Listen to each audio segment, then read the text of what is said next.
souffrir de la souffrance que je lui impose.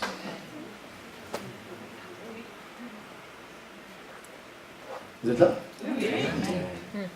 En tant que leader, en tant que chrétien, je peux toujours travailler à ça, à augmenter ma valeur. Pour devenir une personne d'influence, augmente ta valeur. Si aujourd'hui, tu brilles 20 watts, cherche à briller à 40 watts. Augmente ta valeur. Augmente ton rayonnement, augmente ton amour, augmente ta sagesse. Pourquoi Salomon est devenu une personne d'influence? Les gens recherchaient sa face, ils venaient voir la sagesse qu'il y avait à l'intérieur de lui. Mais d'où lui venait cette sagesse? Elle lui venait du contact qu'il a eu avec Dieu et du contact qu'il avait avec la parole de Dieu. Salomon a même écrit la parole de Dieu. Alléluia! Il est rentré dans un niveau d'inspiration. Il était dans un contact avec Dieu et dans un contact avec la parole de Dieu. Ne lis pas la parole de Dieu par devoir, s'il te plaît, je t'en supplie.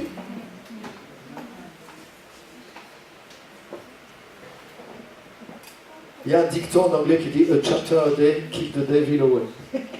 Ça veut dire un chapitre tous les jours, éloigne de toi le diable. Mais c'est faux. Il y a des gens qui prennent leur Bible, ils la mettent sous l'oreiller, ils s'imaginent que comme ça ils sont protégés des démons. Ça ne marche pas. Tu sais qu'est-ce qui marche pour toi, c'est ce que tu comprends de la parole de Dieu. C'est parce que tu lis. Tu peux lire 18 chapitres par jour et rien comprendre, et rien appliquer, que ça ne change rien à ta vie. N'en reste pas là. Tu peux lire un demi-verset. Et ce verset va déverser en toi quelque chose. Amen. Alléluia. C'est ce que tu comprends. Qu'est-ce que tu comprends de la parole de Dieu? Est-ce que tu cherches à connaître Dieu au travers de la parole de Dieu? Amen. Ne lis pas par obligation, ne lis pas par devoir, ne lis pas par superstition, mais lis pour connaître Dieu. Cherche la connaissance de Dieu au travers de la parole. C'est la parole de Dieu. Tu vas connaître Dieu. Tu vas connaître les voies de Dieu. Tu vas avoir la sagesse de Dieu qui va grandir à l'intérieur de toi. Et comme la sagesse de Dieu va grandir au travers de toi, ton comportement va changer. Et tu ne vas plus faire les mêmes choix que tu faisais avant. Tu ne vas pas foncer dans n'importe quelle chose parce que la sagesse de Dieu va commencer à porter du fruit en toi. Tu vas être capable de te retenir. Tu vas être capable de voir ce que les autres ne voient pas. Tu vas voir les pièges que les autres ne voient pas et tu vas voir les opportunités que les autres ne voient pas. Ce qui fait que tu vas aller là où personne va et que tu ne vas pas aller là où tout le monde va. Amen. Alléluia. Amen. Et les gens vont commencer à se demander, mais quelle est cette sagesse que tu as? Et les gens vont te rechercher pour ta sagesse. Ne hâte pas de baratiner les autres sur Jésus si tu n'as pas développé une sagesse et une connaissance personnelle de Jésus-Christ. Alléluia. Montre-moi les fruits. Alléluia. Jean-Baptiste disait, ne vous dépêchez pas de dire, nous sommes les enfants d'Abraham. Montrez les fruits déjà. Montre les fruits de la repentance. Montre aux autres les fruits que ton comportement a changé, que tu es une personne digne de confiance, une personne d'intégrité, une personne qui quand elle dit oui, c'est oui.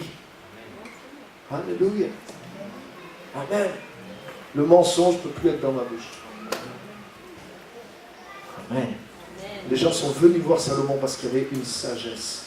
Et il a cultivé cette sagesse. Il a augmenté la valeur de la présence et de la sagesse de Dieu qui était dans sa vie. Amen.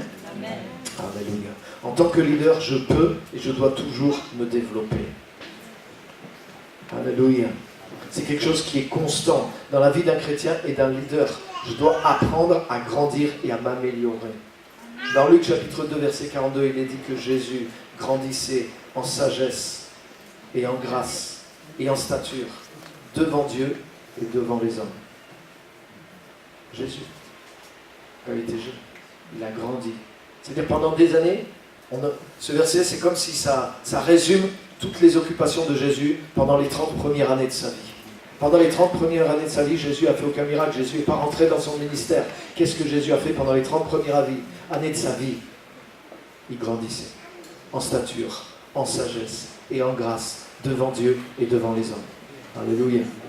Nous, dans les églises, tu sais qu'est-ce qu'on fait? On envoie des gens 3 ans à l'école biblique pour un ministère qui dure 30 ans après.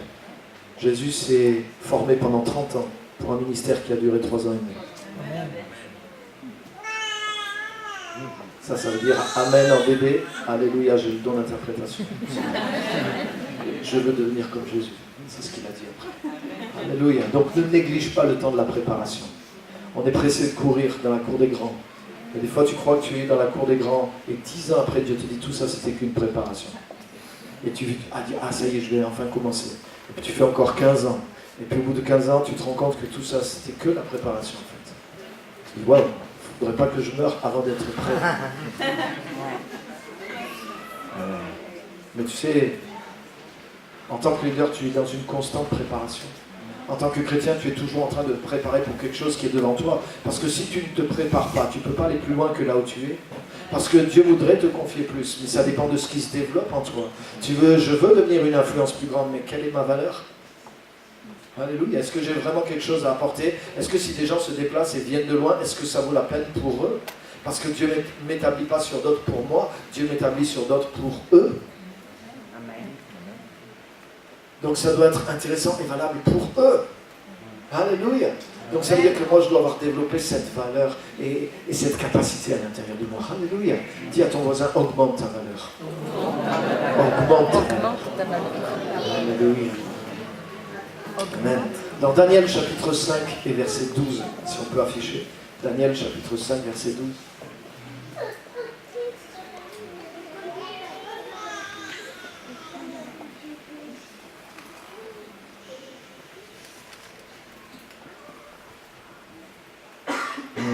On va revenir juste avant, parce que ça coupe ce que je voulais montrer. Merci. Il y a un homme dans ton royaume en qui est l'Esprit des dieux saints. Hop, je passe. Et le verset. Parce qu'un esprit extraordinaire, la connaissance et l'intelligence pour interpréter les songes et pour expliquer les énigmes, ont été trouvés en lui, en Daniel. Alléluia. L'Esprit de Dieu était en lui, et il y avait un esprit extraordinaire à l'intérieur de lui. Regarde aussi, toujours Daniel, chapitre 1 et verset 20. Daniel, chapitre 1, verset 20. Et dans toutes les choses qui réclamaient de la sagesse et de l'intelligence au sujet desquelles le roi les interrogea, il les trouva 10 fois supérieurs à tous les devins et enchanteurs qui étaient dans tout son royaume. Alléluia. Et des fois, en tant que chrétien, on glorifie le diable. Oh, tous ces sorciers qui sont là dans le pays, tous ces gens qui font, tous les voyants qu'il y a, et d'après les statistiques, pour un chrétien, il y a 10 personnes qui sont dans l'occultisme, et on se plaint à Dieu.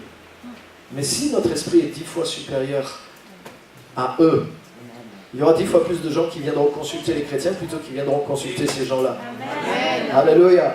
Donc la réponse, c'est pas de se lamenter devant Dieu du problème et du nombre de gens qui font de l'occultisme. Le problème, c'est d'augmenter notre valeur et de cultiver notre esprit. Parce que ce que nous avons reçu est supérieur à ce qui est dans ce monde. La Bible dit, celui qui est en toi est supérieur à celui qui est dans ce monde. Alléluia.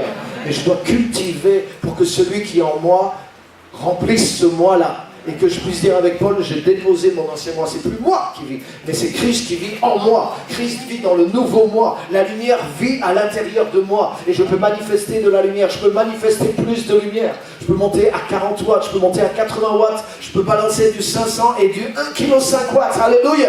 Amen. Amen. Ils avaient un esprit 10 fois supérieur. 10 fois supérieur. Alléluia. Par mon comportement, par mon caractère, je peux avoir un esprit 10 fois supérieur. Je dois avoir un esprit 10 fois supérieur à ce, pas pour avoir un esprit de supériorité, mais un esprit d'humilité et de service. Amen. Mais l'esprit doit être 10 fois supérieur. La confiance que mon patron peut me faire doit être 10 fois supérieure à celle qu'il peut faire à n'importe qui dans l'entreprise. Amen. La confiance que mon leader peut me faire dans la cellule doit être 10 fois supérieure à celle qu'il pourrait faire à n'importe qui d'autre. Il y a déjà moins d'amen. La confiance que mon pasteur peut me faire doit être énorme. Parce que j'ai montré un esprit de foi, un esprit de fidélité. Alléluia. Il m'est arrivé quelque chose il n'y a pas longtemps qui ne m'est jamais arrivé dans toute mon histoire de chrétien et de pasteur. Vous voulez que je vous le raconte? J'étais il n'y a pas longtemps avec quelqu'un dans la voiture, un de mes disciples, et il m'a dit, oui pasteur, tu m'avais promis de me faire un débriefing par rapport à la fois où j'ai prêché, je voudrais que tu le fasses. En fait, j'avais un peu hésité à le faire parce que c'était correctif ce que je voulais lui dire. Et donc je lui ai dit quelque chose de positif d'abord, mais je lui ai dit aussi, parce qu'il a insisté, il a voulu. Donc je lui ai dit, par contre, voilà, j'ai trouvé ça, ça serait bien que tu changes par rapport à ça. Et tu sais ce que la personne m'a dit? Elle m'a dit, merci pasteur. Amen. Ça, j'ai jamais vécu ça dans ma vie. En général, tu fais ça à quelqu'un, des fois la personne quitte l'église. mais être un disciple. Et tu sais quoi? C'est écrit ça dans le livre des Proverbes. Ça veut dire que le sage, il connaît la valeur d'une remarque corrective. Amen. Et il est même reconnaissant. Alléluia. Mais c'est rare. C'est rare. C'est rare. Et c'était gentil, mais c'était une parole pour changer, pour t'amener à progresser. Non, tu devrais travailler ça. Change ça. Et la personne m'a dit, ok, merci, pasteur. Oh, sagesse. Alléluia. C'est là que les mouches, on entend les mouches. Toujours Daniel, chapitre 6, verset 3. Et ce Daniel surpassa les présidents et les satrapes. Ils ont tous essayé de le satraper, mais ils n'ont pas pu les surpasser. Parce qu'il y avait en lui un esprit. Alléluia. Et le roi pensa à l'établir. Qui c'est qui veut de la promotion dans le royaume de Dieu? Le royaume de Dieu fonctionne toujours avec un roi. Jésus est toujours le roi de son royaume. Et dans l'église, c'est pas ne crois pas que c'est les hommes qui gèrent. C'est Dieu qui gère. Hier, on a entendu parler de Joseph.